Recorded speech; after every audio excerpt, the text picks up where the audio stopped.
Good morning সকলকে। আজকে সকালে জলখাবারে ছিল ভাত ভাজা, তার সঙ্গে আমার পছন্দের ডিম সেদ্ধ। রান্না করতে গিয়ে দেখি মা মাছটা ভেজে ফেলেছে, আমি তারপরে গিয়ে জাস্ট তরকারিটা বসিয়ে দিয়েছি, শিম আর আলু। মা, তুমি আমাকে ছেড়ে লেবু কেন খেয়ে নিচ্ছ মা? তুইও খা, আমিও খাই। আমি তখন রান্না করছি। তুমি রান্না করো, আমি খেয়ে নিই, তারপর তুমি খাবে। আমি কেমন রান্না শিখছি বলো? ভালো ভালো। তুমি আমাকে খাওয়া যাবে। তুমি আমাকে 10-এ কত দেবা? 10-এ 8 দেবো। 8? বাহ, ভালো। মায়ের সাথে এরকম হাসি ঠাট্টা আমার প্রায় সারাদিনই চলতে থাকে। এদিকে এসে দেখি রান্নাটা প্রায় হয়ে গেছে, তাই মাছগুলো দিয়ে দিলাম। ইতিমধ্যে নিয়ে নিয়েছি একটা কমলা, শীতকালে আমার নিত্যদিনের সঙ্গী।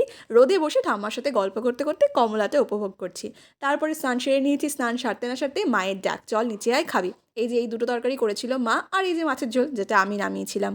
খাওয়া দাওয়া সেরে এবার কি, এবার হচ্ছে বাঙালির পছন্দের ভাত ঘুম। খাওয়া দাওয়া কমপ্লিট, এবার ভাত ঘুমের পালা। টাটা।